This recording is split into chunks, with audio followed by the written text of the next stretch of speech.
Hello, good morning students. Sunrise education academy में आपका स्वागत है। मैं परवीन सोनी। लास्ट टर्म पर अपन ने फर्स्ट चैप्टर कंप्लीट किया, रिप्रोडक्शन इन एंजियोस्पर्मिक प्लांट्स। आज दूसरा चैप्टर लेंगे जिसका नाम है structure and function of male and female gametophyte.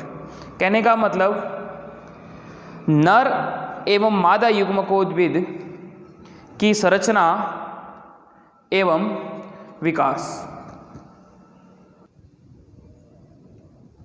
नर तथा मादा युग्मकोद्भिद की संरचना एवं विकास। तो इसके अंदर ध्यान देना बेटा कि सबसे पहले जैसे इसके अंदर अपन पुमंग और जायांग का स्ट्रक्चर और फंक्शन उसके बारे में पढ़ेंगे। तो उससे पहले जो मैंने फर्स्ट चैप्टर के अंदर रिप्रोडक्शन इन एंजियोस्पर्मिक प्लांट जो अपन ने किया था, उसके अंदर जो अल्टरनेशन ऑफ जनरेशन था। अल्टरनेशन ऑफ जनरेशन का मतलब जो डोमिनेंट पीढ़ी मैंने आपको बताई थी बीजाणुद्भिद होती है और जो अधिक समय तक रहती है, और साथ ही साथ जो अल्पजीवी होती है वो होती है युग्मकोद्भिद पीढ़ी। तो इसके अंदर एक बार देख लो आप, इसके अंदर जैसे देखो बेटा, सबसे पहले प्लांट बॉडी। प्लांट बॉडी क्या मतलब हुआ? प्लांट बॉडी का मतलब पादप काय। प्लांट बॉडी इनकी स्पोरोफाइट होती है या बीजाणुद्भिद होती है, कहने का मतलब डिप्लॉइड। अब इसके अंदर डिप्लॉइड जो प्लांट बॉडी है ना, मतलब बीजाणुद्भिद पीढ़ी। अब इनके अंदर जो रिप्रोडक्शन के समय जो स्पोर का फॉर्मेशन होगा उसके अंदर मियोसिस डिवीजन होगा, और मियोसिस डिवीजन से हैप्लॉइड स्पोर। कहने का मतलब अगुणित बीजाणु को निर्माण होता है और अगुणित बीजाणु से बनते हैं हैप्लॉइड गैमेटोफाइट। क्या बनेंगे? Haploid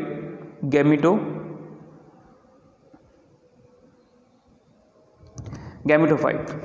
okay. और अब जैसे हैप्लॉइड गैमेटोफाइट के अंदर मैं दो बताऊंगा आपको कि एक तो होते हैं पराग कण, पोलन ग्रेन, ओके, जो नर युग्मक होता है, और एक होता है एम्ब्रियो सैक, जो कि मतलब एम्ब्रियो सैक जिसके अंदर एग सेल होती है, और जो कहने का मतलब मादा युग्मक को निरूपित करती है। अब जब मेल गैमेट पोलन ग्रेन को अपन देखो इस तरीके से रिप्रेजेंट करते हैं, और जो फीमेल गैमेट होता है उसको इस तरीके से। अब हैप्लॉइड गैमेटोफाइट के अंदर क्या बनेंगे? जैसे अभी मैंने बताए गैमेट्स, है ना, युग्मक, और ये युग्मक कैसे होते हैं? हैप्लॉइड। ओके, ये भी हैप्लॉइड। अब जैसे गैमेट दो प्रकार के हुए, कौन कौन से हुए? एक तो मेल गैमेट और एक फीमेल गैमेट। ओके, इसके बाद में इनके अंदर इनके फ्यूजन से सेक्सुअल रिप्रोडक्शन के अंदर क्या बनता है? जाइगोट। और जाइगोट के अंदर चूंकि ये फर्टिलाइजेशन की प्रोसेस से बनता है, तो यहाँ पर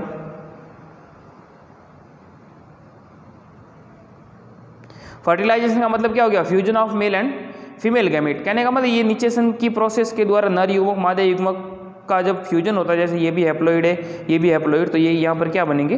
डिप्लॉइड। ओके, और इस जाइगोट से बनेगा एम्ब्रियो, भ्रूण, और ये भी डिप्लॉइड। और ये भ्रूण आगे चल करके वापस क्या करता है? प्लांट बॉडी का निर्माण करता है। अब ध्यान देना बेटा, अब प्लांट बॉडी के अंदर चूंकि एंड्रोसियम वाला पोर्शन भी होता है और गाइनोसियम वाला पोर्शन भी। एंड्रोसियम की जो इकाई है उसको मैंने बताया था स्टेमन, और जो गाइनोसियम की जो इकाई होती है उसको कहेंगे कार्पल। ओके, और इसको माइक्रोस्पोर भी कहते हैं, स्टेमन को माइक्रो स्पोरोफिल।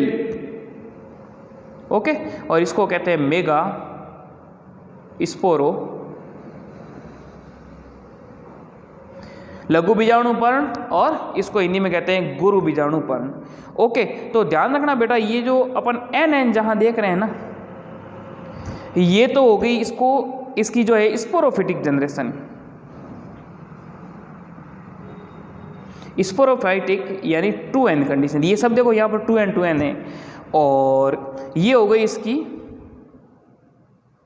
गैमेटोफाइटिक कंडीशन, और ये होती है हैप्लॉइड। ओके, और जैसे हैप्लॉइड स्पोर की जो मैंने बात की ना, तो हैप्लॉइड स्पोर के अंदर जैसे यहाँ मेगा माइक्रोस्पोरोफिल है और यहाँ मेगा स्पोरोफिल, तो माइक्रोस्पोरोफिल के अंदर माइक्रोस्पोर बनेंगे, मेगा स्पोरोफिल के अंदर मेगा स्पोर। तो दो प्रकार से देखो, देखें, एक तो माइक्रोस्पोर हो गया, माइक्रोस्पोर, और ये हो गया मेगा स्पोर। ओके, और ये यहाँ पर जैसे इसके अंदर हो गया मियोसिस, अर्धसूत्री विभाजन होता है। तो कहने का मतलब ये जो फर्स्ट चैप्टर के अंदर था ना, रिप्रोडक्शन इन एंजियोस्पर्मिक प्लांट, जिनके अंदर अल्टरनेशन ऑफ जनरेशन मतलब पीढ़ी एकांतरण देखने को मिलता है, पीढ़ियों का एकांतरण, मतलब मेन पीढ़ी होती है बीजाणु द्विगुणित, बीजाणुद्विद। ओके, और ये हमेशा द्विगुणित होती है, और जो कम समय के लिए होती है वो है युग्मकोद्भिद,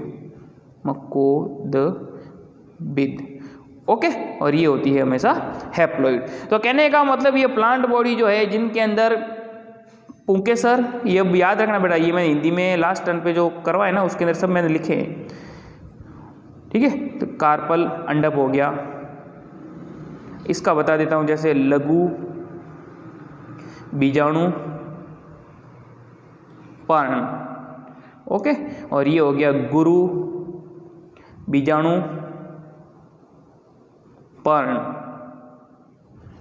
ओके, तो इस प्रकार मतलब इन्हें मतलब एक पादप के अंदर जो फ्लोर वाला पोर्शन होता है उनके अंदर पुंकेसर और अंडप होते हैं, दोनों ही पाए जाते हैं, और उनके अंदर जब अर्धसूत्री विभाजन होता है तो अगुणित स्पोर, अगुणित बीजाणु, अगुणित स्पोर का मतलब हो गया बीजाणु का निर्माण होता है अर्धसूत्री विभाजन से। और ये जो है जिसमें अगर लघु बीजाणु जो पुंकेसर से बने उनको तो कहेंगे लघु बीजाणु पर्ण से बने उनको कहेंगे लघु बीजाणु, और जो गुरु बीजाणु पर्ण से बनेंगे उसको कहेंगे गुरु बीजाणु। ओके, और ये आगे चल करके गैमेटोफाइट जो, या फिर अगुणित जिसे कहेंगे अगुणित युग्मकोद्भिद बनाते हैं, समझ रहे हो। युग्मकोद्भिद बनाएंगे जिसके अंदर जो माइक्रोस्पोर होगा वो बनाएगा पोलन ग्रेन, और मेगा स्पोर होगा वो इसके अंदर एम्ब्रियो सैक जिसके अंदर एग सेल होगी। ओके, और जैसे ये हैप्लॉइड गैमेटोफाइट, इससे गैमेट बने, मेल गैमेट और फीमेल गैमेट, इनका जब फ्यूजन हुआ निषेचन के द्वारा, और जिससे बना युग्मनज, युग्मनज से भ्रूण, और भ्रूण से नए पादप शरीर का निर्माण होता है। तो इस तरीके से ध्यान रखना बेटा, ये कहने का मतलब इस चैप्टर को एक जोड़ने वाली कड़ी थी। अब मैं जैसे स्टार्ट कर रहा हूँ मेल गैमेटोफाइट, और मेल गैमेटोफाइट के अंदर भी अपन सबसे पहले पढ़ेंगे जो ये माइक्रोस्पोरोफिल वगैरह है, इसकी संरचना किस तरीके से होती है, किस प्रकार ये बने हुए होते हैं, और किस प्रकार इसके अंदर लघु बीजाणु का निर्माण होता है। ओके, देखो देखें, अब ध्यान देना बेटा, माइक्रोस्पोरेंजियम। अब माइक्रोस्पोरेंजियम मैंने आपको कहाँ बताए, ध्यान देना बेटा, देखो देखें, सबसे पहले टॉपिक है अपना माइक्रोस्पोरेंजियम, मेल गैमेटोफाइट, जिसको क्या बोलेंगे अपन हिंदी में कहते हैं नर युग्मकोद्भिद। ओके, और ये क्या है, मेल रिप्रोडक्टिव ऑर्गन, जिसको कहते हैं एंड्रोसियम। कहने का मतलब जैसे फ्लावर का मैंने डायग्राम बताया था ना, इसके अंदर इस तरीके से, नहीं तो वापस पिछला वाला वीडियो देखना मेरा। ये जैसे है मेल रिप्रोडक्टिव ऑर्गन, जिसको कहते हैं एंड्रोसियम। ओके, ये एंड्रोसियम। अब इसकी इकाई को क्या बोलेंगे, कहने का मतलब ये विभिन्न प्रकार के जो एंड्रोसियम है, ये मतलब इसकी जो इकाई है, जैसे कैलिक्स की मैंने या बाह्यदल पुंज की इकाई को मैंने सेपल बताया था, समझ रहे हो, कोरोला की इकाई को बताया था मैंने पेटल, उसी प्रकार जो एंड्रोसियम होता है उसकी जो इकाई होती है उसको कहते हैं स्टेमन। एक को अपन बाहर लेके देख रहे हैं, समझ रहे हो। जैसे मेल रिप्रोडक्टिव ऑर्गन एंड्रोसियम हो गया, और इसकी जो इकाई है ये एंड्रोसियम किससे मिलके बना है, स्टेमन पुंकेसर, या ध्यान रखना बेटा इसको लघु बीजाणु पर्ण भी कहते हैं, ये नाम याद रखना बेटा, ओके, लघु बीजाणु पर्ण। अब इस एक जो पुंकेसर है उसके भी 3 भाग होते हैं, मैंने लास्ट टाइम पे आपको बताए थे। देखो इस तरीके से जब मैंने ये करवाया था, ये देखो बेटा, समझ रहे हो, इसके 3 पार्ट मैंने बताए थे, परागकोश, योजी और पुतंतु। इसके अंदर भी यही है, इसके अंदर जैसे मैंने बताया था परागकण बनते हैं, और ये परागकण किसको रिप्रेजेंट करते हैं, नर युग्मक को। तो मैं इसके अंदर ये बता रहा हूँ, देखो देखें, है ना, ये देखो स्टेमन के 3 पार्ट होते हैं। सबसे अपर पार्ट पोर्शन होता है उसको कहेंगे एंथर, जोड़ने वाला कनेक्टिव, और जो आधार वाला पोर्शन होता है उसको कहते हैं फिलामेंट। अब ये जो एंथर वाला पोर्शन है, अपर पोर्शन, इस एंथर के अंदर ध्यान रखना, जब इसका अपन टीएस लेते हैं ना, जैसे इस तरीके से ये एंथर है, इस तरीके से जब अपन इसका टीएस लेते हैं तो इस जैसे ये 2 लोब है, समझ रहे हो, तो एक लोब के अंदर जब वापस सूक्ष्मदर्शी के द्वारा देखते हैं तो वापस 2 इस प्रकार की संरचनाएं दिखाई देती है। इन संरचनाओं को कहेंगे परागपुट या लघु बीजाणु दानी, समझ रहे हो। एक होगा तो ये माइक्रोस्पोरेंजियम, और 4 होती है, इस वजह से मतलब 4 परागपुट होते हैं इसके अंदर, या जिसको लघु बीजाणु दानी भी कहते हैं। और इस लघु बीजाणु दानी के अंदर क्या भरे हुए होते हैं, लघु बीजाणु, समझ रहे हो, जिसको पोलन ग्रेन या लघु बीजाणु या माइक्रोस्पोर भी कहते हैं, समझ रहे हो। तो कहने का मतलब अपन क्या पढ़ रहे हैं, सबसे पहले मैं बता रहा हूं आपको नर युग्मकोद्भिद की संरचना और विकास। नर युग्मकोद्भिद की संरचना और विकास के अंदर मैंने पहला पॉइंट लिया है लघु बीजाणु दानी, या जिसको कहते हैं माइक्रोस्पोरेंजियम, समझ लो। अब नर की बात कर रहा हूं तो मैं किसकी बात कर रहा हूं, एंड्रोसियम की। एंड्रोसियम की इकाई स्टेमन, स्टेमन के 3 पार्ट होते हैं। सबसे अपर पोर्शन होता है जिसको कहते हैं एंथर, और एंथर के अंदर नर युग्मक बनते हैं, एंथर के अंदर 2 पार्ट होते हैं, जैसे ये 2 लोब है ना, एंथर को जब आड़ लूँ तो जब इसका टीएस काटता हूँ तो प्रत्येक के अंदर इस प्रकार की 2 पालियाँ दिखाई देती है। तो टोटल कितनी होगी, एक में 2 लोब है, टोटल डाइथी के 2 लोब होती है। जब इसकी टीएस काटता हूँ तो एक लोब के अंदर इस प्रकार की 2 संरचनाएं दिखाई देती है, 2 और 2 4।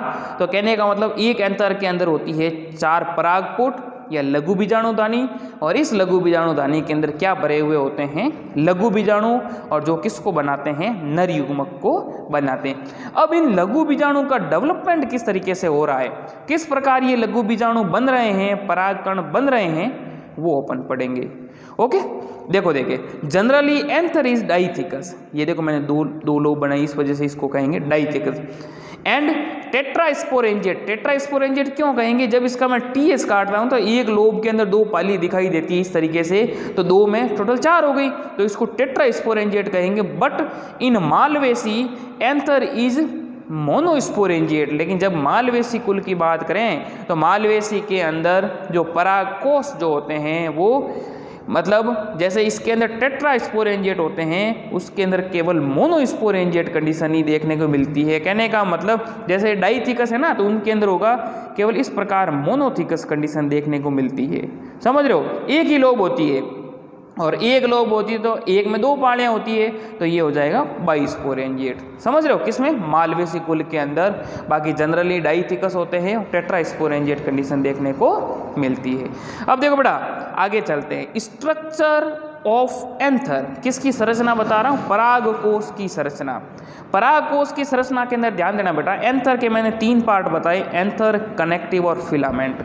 अब मैंने क्या किया, इसका ऊपर से टीएस ले लिया, तो टीएस के अंदर प्रत्येक, जब इसका टीएस लेते हैं तो एक के अंदर 2 पालियाँ दिखाई दी और टोटल हो गई 4। इनको मैं कहूँगा, क्या कहूँगा, लघु बीजाणु, लघु बीजाणु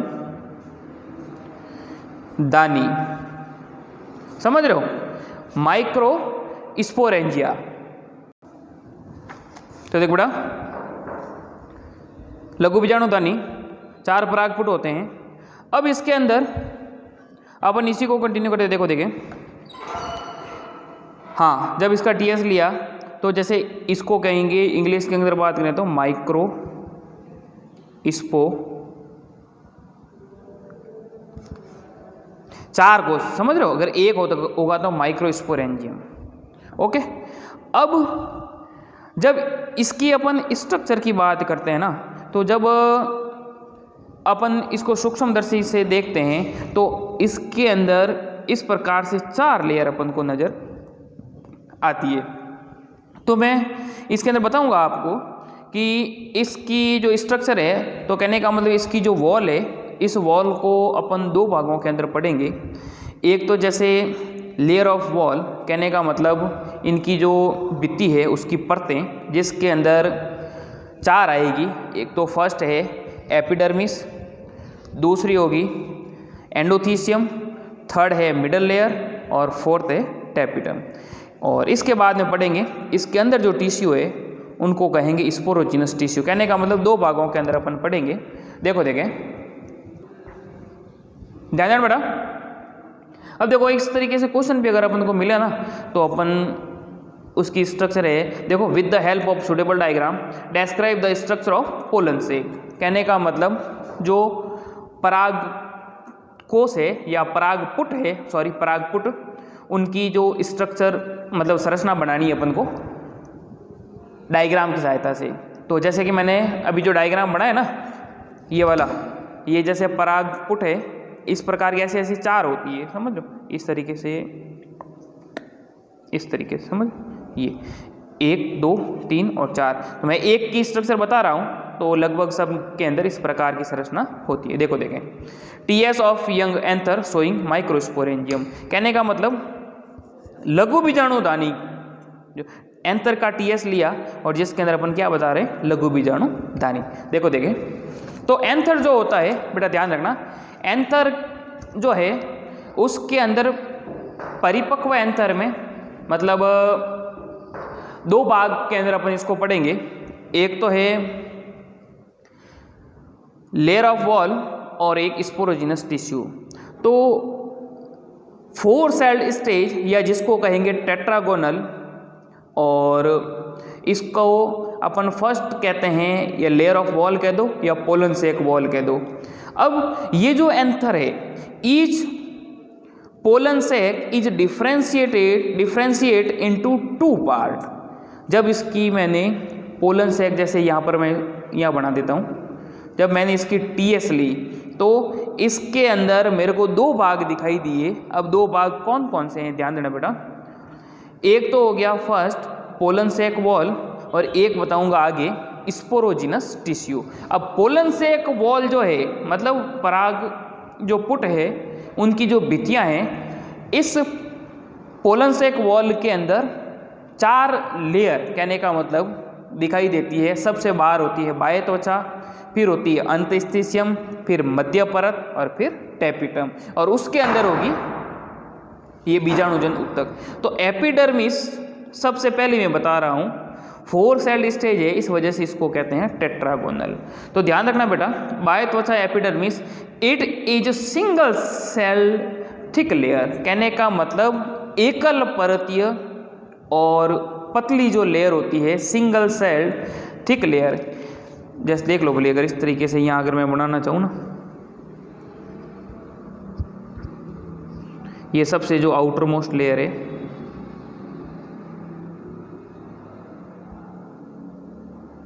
ये एपिडर्मिस हो गई। इस प्रकार ये पूरी होती है।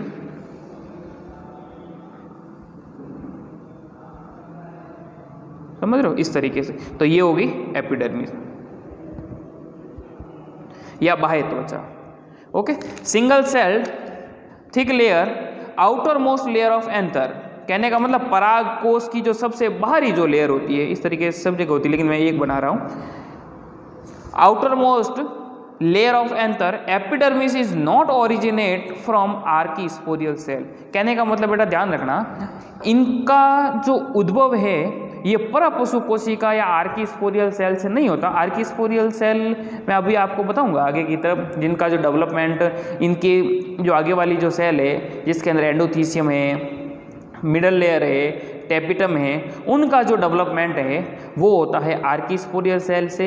और जबकि आउटर मोस्ट लेयर जो है एपिडर्मिस, उनका डेवलपमेंट परपशु कोशिका से नहीं होता। ये बेटा ध्यान रखना, नीट में भी सवाल पूछते हैं इस तरीके से। मतलब परपशु कोशिका या आर्कीस्पोरियल सेल जो होती है उनसे मतलब ये जो परागपुट है उसकी कौन सी जो लेयर है उसका निर्माण नहीं होता। तो इसके अंदर जो बाह्य त्वचा है उस बाह्य त्वचा का निर्माण परपशु कोशिका से नहीं होता। परपशु कोशिका क्या होती है मैं बताऊंगा जब इसका विभेदन अपन पढ़ेंगे ना एंथर का उस टाइम। ओके, तो देखो देखें, epidermis is not originate from archesporial cell. बाह्य त्वचा की उत्पत्ति परपशु कोशिका से नहीं होती। और इनका कार्य क्या है? प्रोटेक्टिंग लेयर या सुरक्षात्मक आवरण। कहने का मतलब एपिडर्मिस के अंदर वाली जो परतें है ना, मिडल लेयर है, एंडोथीसियम है, टेपिटम है, बीजाणुजन ऊतक है, उनको सुरक्षा प्रदान करने का कार्य होता है। ओके, एपिडर्मिस के अंदर जो दूसरी परत होती है जिसका नाम है एंडोथीसियम। और एंडोथीसियम जो जनरली जो होती है बिलो द एपिडर्मिस। कहने का मतलब एपिडर्मिस के नीचे। अब एपिडर्मिस के नीचे कैसे? देखो इस तरीके से ये व्यवस्थित होती है। एपिडर्मिस के नीचे बना रहा हूँ, ध्यान देना बेटा, इस तरीके से देखो देखें।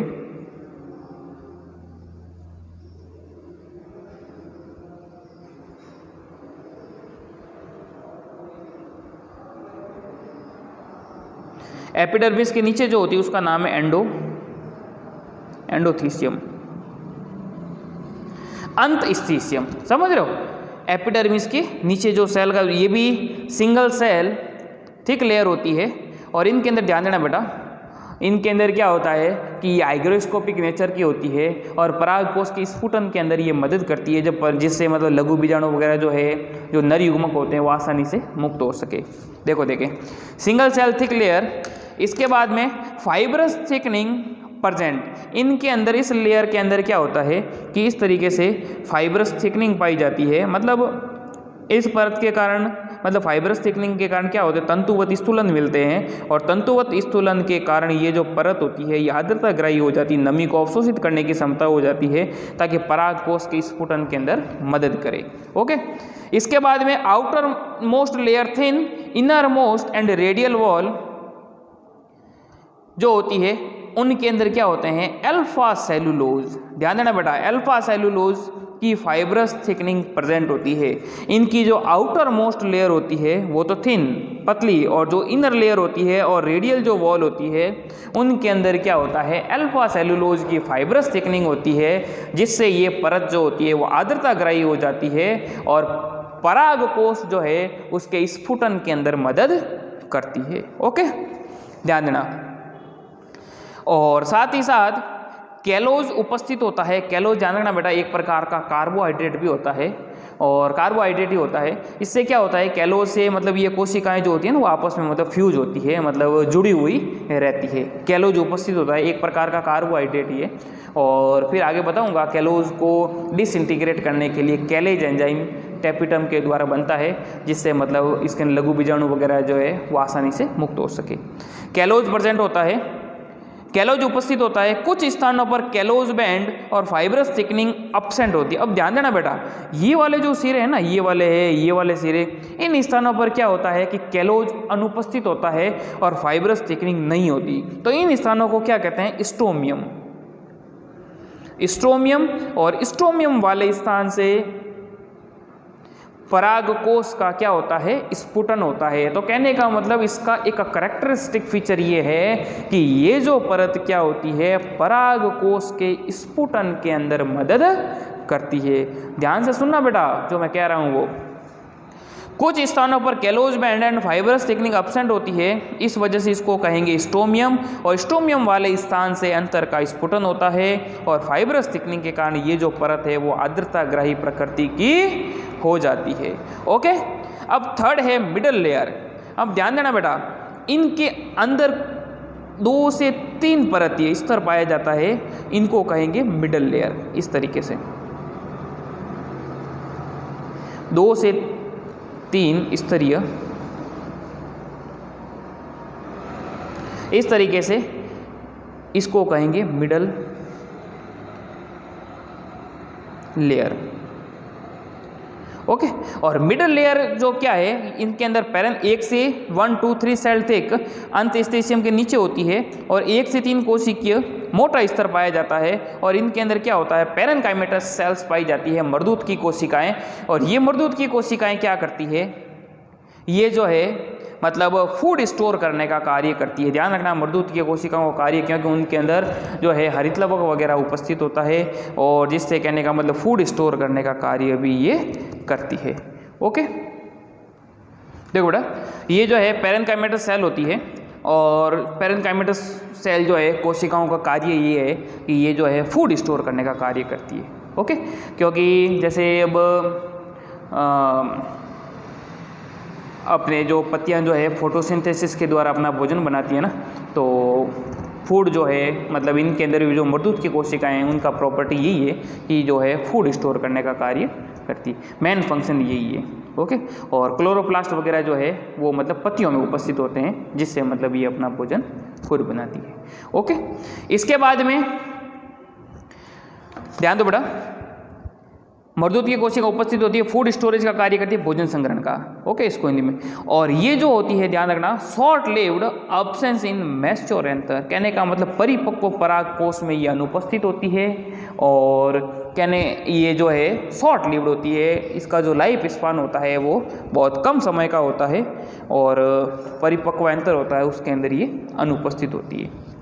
इसके बाद में इनर मोस्ट पार्ट आता है, सबसे बाहर अपन ने पढ़ा एपिडर्मिस, एपिडर्मिस के अंदर एंडोथीसियम, एंडोथीसियम के अंदर अपन ने पढ़ा मिडल लेयर, और मिडल लेयर के बाद में चौथी जो लेयर है पोलन सैक की, उसका नाम है टैपिटम, या इसको हिंदी में पोसु तक भी कहते हैं। ध्यान रखना, पोसु तक।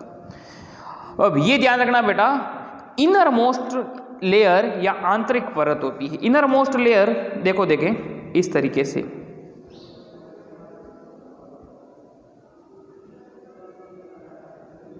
Inner most layer. ओके, और इनके अंदर खुद का केंद्रक, जीव द्रव्य, कोशिका द्रव्य भरा हुआ होता है। और ये क्या करती है परतें, जैसे ये टैपिटम है ना,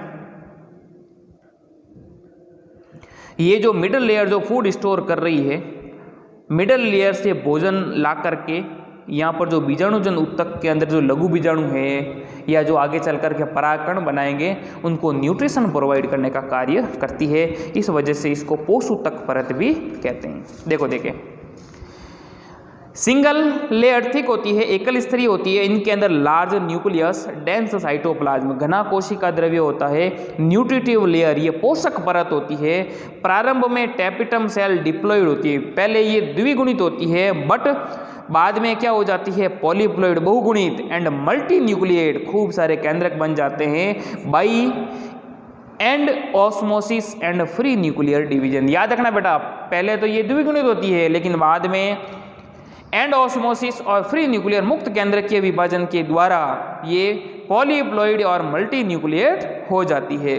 टैपिटम मध्य परत से फूड एब्जॉर्ब कर माइक्रोस्पोर को प्रदान करती है। ये जो मध्य परत है, यहाँ से भोजन को अवशोषित कर यहाँ लघु बीजाणु जो है ना, उसको न्यूट्रिशन प्रोवाइड करने का कार्य करती है। ओके, इसके बाद में tapetum absorbing food from middle layer and provide to sporogenous tissue. अब ध्यान देना बेटा, टैपिटम भी दो प्रकार की होती है, और ये दो प्रकार की जो है इसके अंदर कभी कभार सवाल पूछ लेते हैं। दो प्रकार की कौन कौन सी है, एक तो अमीबॉइड या अमीबिया टैपिटम, और दूसरी जो होती है उसको कहेंगे ग्लैंडुलर या सीक्रेटरी टैपिटम। अब अमीबिया टैपिटम क्या होती है, उसके अंदर ध्यान देना बेटा, इसको पेरीप्लास्टिडियल टैपिटम भी कहते हैं। फाउंड इन प्रिमिटिव एंजियोस्पर्म, ये जो होती है बहुत आदिम प्रकार के जो आवर्तबीजी पादप होते हैं उनके अंदर देखने को मिलती है। और यह टैपिटम फूड को मिडल लेयर से एब्जॉर्ब कर एक विशेष संरचना बना लेती है,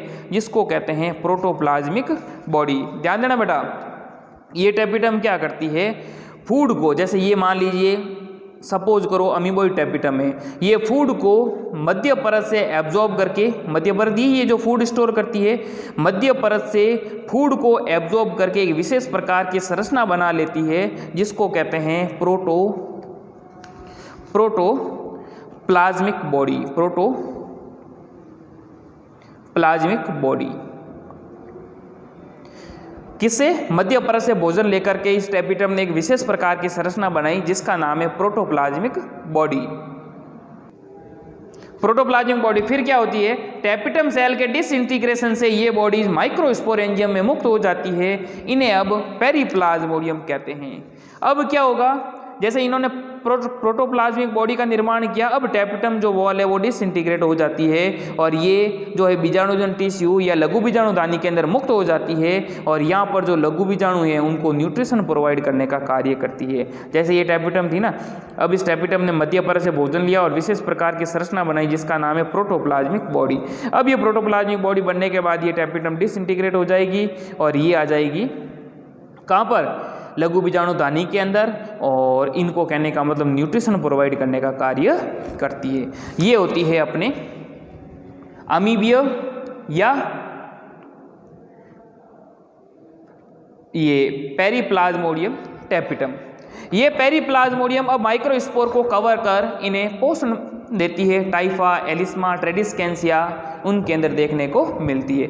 दूसरी है सीक्रेटरी या ग्लैंडुलर टेपिटम, स्रावी या ग्रंथिल tapetum found in advance plant capsula, जो मतलब जो प्रगत या जो आधुनिक पादप है आवर्तबीजी उनके अंदर देखने को मिलती है। अधिकांश आवर्तबीजी पादपों में पाई जाती है। जैसे एक एग्जांपल है कैप्सुला। टेपिटम जल्दी नष्ट नहीं होती, ध्यान रखना बेटा, उनके अंदर टेपिटम वॉल जो थी, जो विशेष प्रकार की संरचना बना रही थी, उसके बाद नष्ट हो जाती है, लेकिन इनके अंदर जो टेपिटम वॉल जल्दी नष्ट नहीं होती।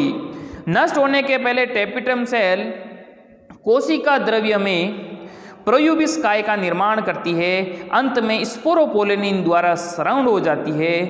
अब इन्हें यूबिस काय कहते हैं। क्या मतलब हुआ कि इनके अंदर टेपिटम कोशिकाएं पहले नष्ट नहीं होती, नष्ट होने से पहले ये क्या करती है? कोशिका द्रव्य मतलब टेपिटम से ही इसके अंदर जो कोशिका द्रव्य वगैरह होते हैं उससे बॉडी का निर्माण करती है, जिसको कहते हैं, क्या कहेंगे? प्रोयूबिस काय। समझो, टेपिटम सेल जो होती है कोशिका द्रव्य से प्रोयूबिस काय,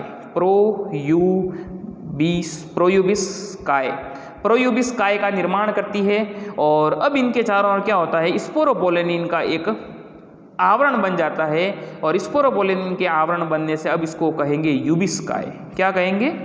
यूबिस काय। अब ध्यान देना बेटा, नष्ट होने के पहले टेपिटम सेल कोशिका द्रव्य में प्रोयूबिस काय का निर्माण करती है। टेपिटम सेल का ही कोशिका द्रव्य नष्ट नहीं हुई, ध्यान रखना। अंत में स्पोरोपोलेनिन द्वारा सराउंड हो जाती है, अब इन्हें यूबिस काय कहते हैं। अब टेपिटम डीजनरेट हो जाती है, वह पोलन सैक में यूबिस काय मुक्त हो जाती है। अब क्या हुआ? जब प्रोयूबिस काय के चारों ओर स्पोरोपोलेनिन का आवरण बन जाता है तब इसको कहेंगे यूबिस काय। अब ये टेपिटम वॉल डिसइंटीग्रेट हो जाती है, ये यूबिस काय लघु बीजाणुदानी के अंदर मुक्त हो जाती है और इनके अंदर जो लघु बीजाणु हैं उसको न्यूट्रिशन प्रोवाइड करने का कार्य करती है। ओके, ये देखो देखे, अब टेपिटम डीजनरेट हो जाती है, पोलन सैक में यूबिस काय मुक्त हो जाती है। यूबिस काय पराग कणों की बाह्य परत के निर्माण में सहायक होती है। पराग कण, ध्यान रखना बेटा, जो यूबिस काय क्या करती है? पराग कण का जो बाह्य आवरण है जिसको एक्साइन कहते हैं उनके निर्माण में भी सहायक होती है। आगे बताऊंगा आपको। Microspore surrounded by exine is now called pollen grain. जब लघु बीजाणु के चारों ओर एक्साइन का आवरण बन जाता है तब उसको पोलन ग्रेन कहते हैं। इस तरीके से ये दो प्रकार की टेपिटम थी।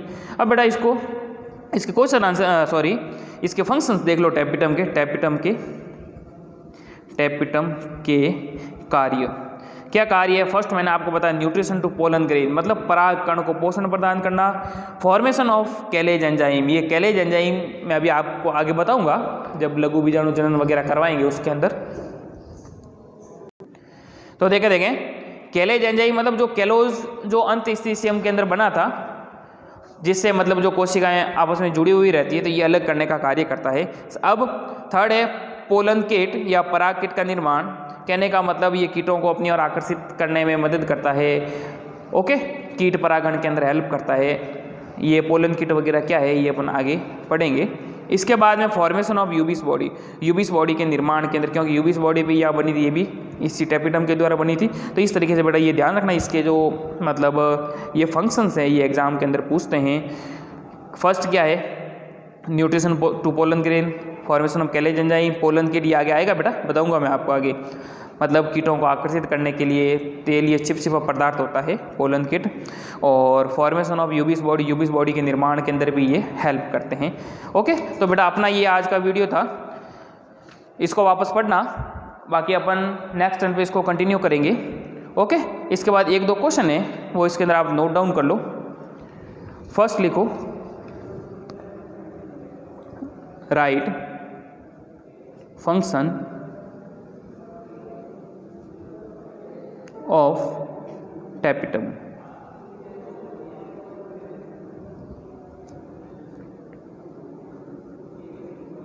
टैपिटम के कार्य लिखिए। ओके, सेकंड क्वेश्चन लिखो, write name of pollen sac wall. पराग पुट कह दो, पराग पुट भित्ति के नाम लिखिए। ये जो मैंने बताई, बाह्य त्वचा, फिर अंतस्थिशियम, फिर मध्य परत और फिर टैपिटम। ओके, फिर अपन इसको नेक्स्ट टर्न पे कंटिन्यू करेंगे। Thank you.